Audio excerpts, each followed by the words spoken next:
शाम के समय कुछ मदिरा पान इत्यादि करने के बाद हाथ में पान का बीड़ा और कुछ मीठा और साथ में फूल माला लेकर जा रहा था नृत्य देखने के लिए।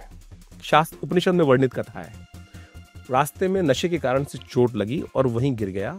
सामने से घंटा बजा तो पता नहीं कौन सा देव योग से भाव उठा कि सामने मंदिर है, आज इसको ही चढ़ा देता। छोटी सी घटना है, मैं आपको समझा देता हूं। बहुत जबरदस्त शास्त्र में वर्णित है, सोचनी चाहिए लोगों की क्या घटना है। शास्त्र में वर्णित है घटना जो बहुत अद्भुत है कि वो कर्म का प्रभाव कैसे मिलता है। कहा जाता है कि एक शराबी था, उसने जीवन पर्यंत कोई अच्छा काम नहीं किया था। एक दिन शाम के समय कुछ मदिरा पान इत्यादि करने के बाद हाथ में पान का बीड़ा और कुछ मीठा और साथ में फूल माला लेकर जा रहा था नृत्य देखने के लिए। शास्त्र उपनिषद में वर्णित कथा है। रास्ते में नशे के कारण से चोट लगी और वहीं गिर गया। खून बहुत निकल गया। पता नहीं कैसे भोर काल से पहले मंदिर के समक्ष ही गिरा था। तो घंटा बजा तो उसकी आंख खुली तो उसने उठा, देखा ये मिट्टी जो फूल थी, पान बीड़ा था, मिट्टी लग गई। मतलब तो उसके लायक तो रही नहीं जिसके पास जा रहा था। सामने से घंटा बजा तो पता नहीं कौन सा देव योग से भाव उठा कि सामने मंदिर है, आज इसको ही चढ़ा देता हूं। कहा कैसे लड़कता फुड़कता पहुंचा और मंदिर में शिव का मूर्ति सामने थी। वो फूल, पान का बीड़ा, मिठाई जो मिट्टी लगी थी वहीं भगवान को चढ़ा दी और कहा जाता है कि वहीं उसके प्राण निकल गए। जो पद्धति है शास्त्र के अनुसार से वो पहुंचे गए, यमराज के समक्ष उपस्थित हुए। यमराज ने कहा, चित्रगुप्त बताओ कि इस जीवात्मा की क्या गति है। तो चित्रगुप्त ने उनका पूरी पोथी खोली और पूरी पोथी खोलने के बाद कहा कि महाराज चिरकाल तक इनको नरकादि लोकों में वास करना है। लेकिन एक बहुत विचित्र बात है। बोले क्या है विचित्र बात? बोले 2.5 घड़ी का इंद्रासन प्राप्त है। अच्छा। तो उसने जीवात्मा की एकदम नाक खुली। उसने तो सोचा ही नहीं था कभी कुछ। मैंने कभी किया, बोला तो हाँ ले चलो चलेंगे। तो उसने को 2.5 घड़ी का इंद्रासन। तो हम यमराज बोले कहाँ जाओगे पहले? बोले महाराज पहले मुझे ये बताए। चित्रगुप्त जी से पूछा कि किस कारण से मुझको ये 2.5 घड़ी का इंद्रासन प्राप्त हुआ। तो यमराज ने कहा, चित्रगुप्त बताओ भाई किस कारण से।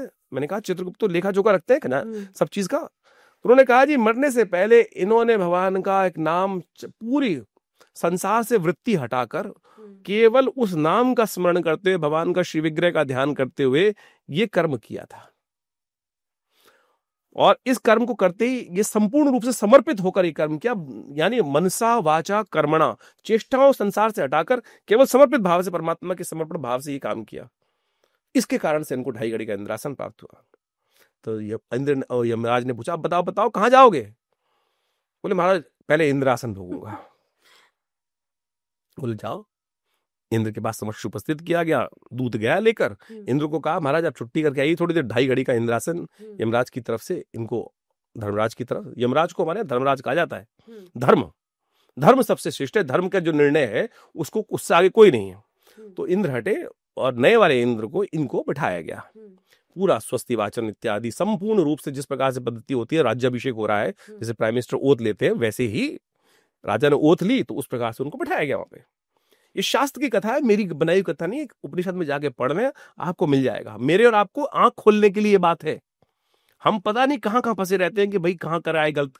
उस घटना के बाद जैसे ही वो इंद्र पद पे बैठे, वहां पे अप्सराओं का नृत्य शुरू होने जा रहा था। उन्होंने कहा रुको भाई। उन्होंने कहा जल लाओ। उन्होंने जल मंगाया और जल में संकल्प लिया, मैं आज इंद्र, मेरा इस घड़ी में, इस मुहूर्त में ये कामधेनु गाय वशिष्ठ को दान करता हूं, उच्च श्रवा घोड़ा शुक्राचार्य को दान करता हूं। समस्त स्वर्ग की जितनी निधि थी, शास्त्र में कथाएं आती है ना, कैसे पहुंची कामधेनु गाय, स्वर्ग की गाय थी, कैसे पहुंची वशिष्ठ के पास, उच्च श्रवा घोड़ा कैसे पहुंचा, ये सब के सब उन्होंने सारी निधियां स्वर्ग की दान कर दी। और अंत में उतर कर नीचे खड़े हुए और बोले आज मैं, अभी 2.5 घड़ी बाकी है, इस वक्त इंद्र हूं और ये मैं संपूर्ण त्रिलोकी का राज्य का मैं राजा हूं, ये उठाकर भगवान शंकर को समर्पित करता हूं, दान समर्पित करता हूं। अब बोलो जहां ले चलना है चलो।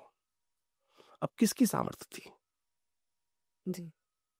तो ये है चमत्कारिक भारतीय संस्कृति जो आपको ज्ञान देती है। तो हमें आवश्यकता है कि इस सिद्धांत को हम जीवन में लाग लपेट छोड़ने की आवश्यकता है।